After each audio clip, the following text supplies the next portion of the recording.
I'm here at Trail and Summit. This is Colin from Esplori. We're here to talk about one of our custom sprinter builds. Let me open it up and we'll get started. One of the things that we're really proud of and that makes us different is our aluminum walls and ceiling. We had them specifically engineered for the sprinter. We do both the 144 and the 170. The ceiling is reinforced with galvanized steel, and then the L-track clips directly into that. Everything on the walls, all the L-track in the walls, is supported by riv nuts, which have a pretty substantial pull strength. And then we collapse the panels behind those pieces of L-track. That also allows us to attach our cabinetry. So all of our cabinets are attached with 3/8" bolts through the L-track and into the cabinet. So, I mean, the weight of this cabinet empty is about 35 pounds, even with doors, and it's supported by all that reinforced bracketing and bolting behind. So we're pretty pleased with that from a safety perspective. So we've got these, you know, obviously this is a customer van. He's got quite a bit of stuff in here, which is perfect. That's exactly how we want it. We got soft close struts and hinges here. Got a galley here with a sink, fridge, extra cabinet, and a drawer underneath. The sink is linked up with our full hot water system in this van. So we got to turn it on. So full hot water system in this one. We use the Rixon with the Esplori diesel cabin heater. It's been working great for him. It's a coolant system, which blows hot air through the fan down in this guy. We also have, you know, all these drawers in this cabinet. Gray water tank under here. Fresh water's in the back. All these pieces both match, and then we got a matching lagoon table here that articulates in and out. Yeah, we try to have as much attention to detail as possible. As an example, this whole piece was cut out of one long piece of wood. All the grain matches so that it looks seamless across both pieces. All right, we're a full Victron monitor system here. Inverter, charger, and battery monitor system. We got solar on 180 watts of ZAMP solar on the roof. This is the hot water and cabin heat system here. We also have touch sensitive dimming and on-off switch for our lights in the front, and then the lights in the rear have individual switches in case one of you wants to stay up and read and one of you doesn't. Easy to turn those on and off, and they both dim. So we're pretty pumped about this too. This is a toilet cabinet that we had specifically designed for this customer, but it's available moving forward. It doesn't look like a toilet. That was kind of the point. It's a fully aluminum and steel cabinet designed to use as a seat and then a step up into this particular bed.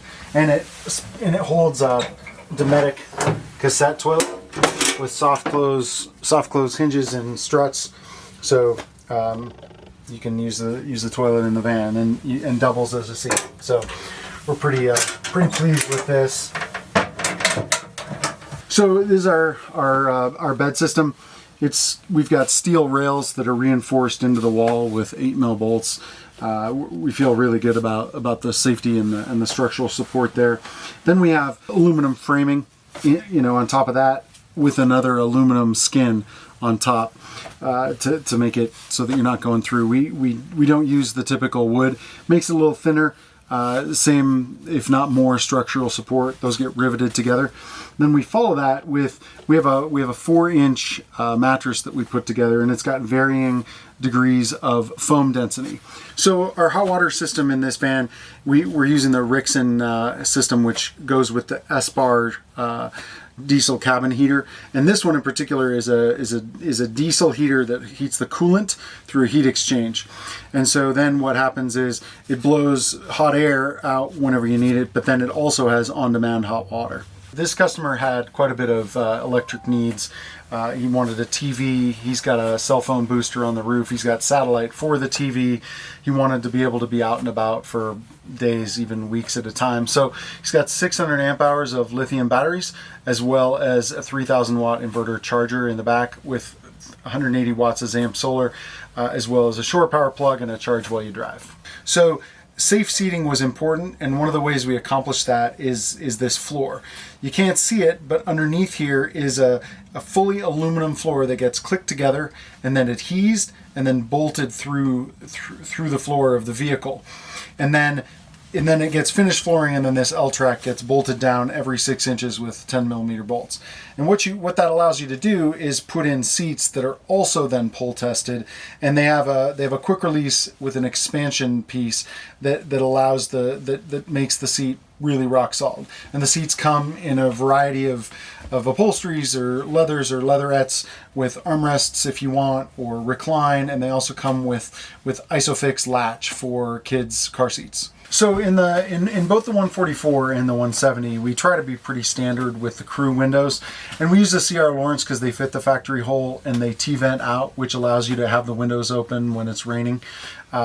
Gives you more privacy, etc. So we also use the bunk windows in the back in the 170. So pretty happy with those so far. All right, another feature that we at least like to offer customers are kind of custom window coverings. So they both block out all the light and they're insulated. So, no matter whether it's summer or winter, you're getting some added benefit from these. The nice thing about these is they fold down in place, and then you can fold them back up, and they're magnetized around the corners. So we get these from XPLR Outfitters down in Southern California, and Paul's been great to work with, and it's just a fun product, and people seem to really appreciate it. Yeah, I mean, small space, we try to provide as much light as possible. We add a little galley light here for when you're working, especially if you've got a cabinet here, blocks some of this light, so give you something right over your workspace. One of the things that's really nice about our build is the walls, the ceiling, the track, the cabinets, they can all be custom colors. So we use powder coat versus a paint, and so the nice thing about powder coat is it's a little better for you from an environmental standpoint because it doesn't off gas. So this customer, for example, chose some different grays in the van, plus this blue, which we've matched throughout the van and on the outside as well. This customer also opted for some mosquito netting. We've got a side door and a rear door.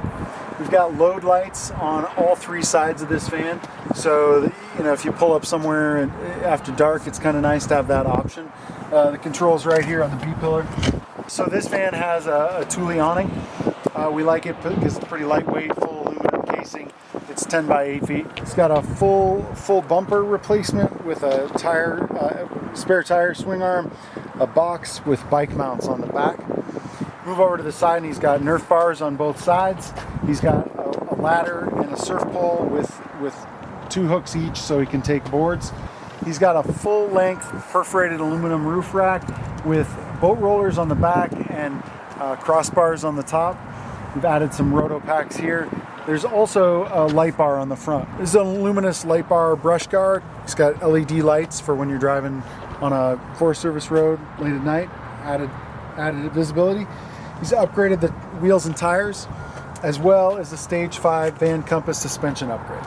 We got the water fill here, and we got the water drain down over here, protected by the Nerf bar. We got a shore power plug here for a 30 amp cord. Goes with our charge while you drive, and it works in conjunction with the solar.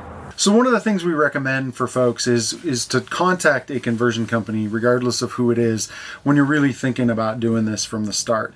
Because we have a lot of folks who come in having bought a van, and then there are things that they've put in there that they might not want and that they've paid for. So it's always better just to ask some questions of people who do this on a regular basis, so that you can eliminate some of those things that you may not need, or add some things that you do want, like factory swivels, for example.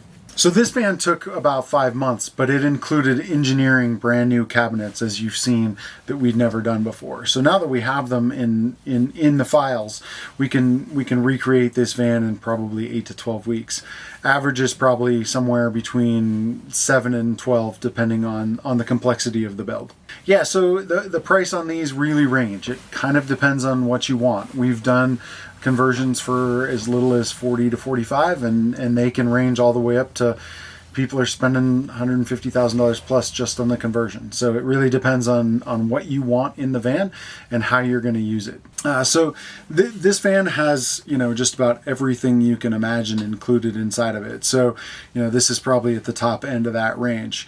Again, you can do more. There's more you could find and add, or you can do considerably less and make it less expensive or more reasonable depending on your needs. So yeah, thanks for checking us out. Appreciate Trail and Summit taking the video and taking the time. Or you can find us at Esplori Vans at both Facebook and Instagram, or Esplori.com. And it'll be included in the bio at the end. Yeah, if you've got questions, we'd love to hear from you. Feel free to reach out.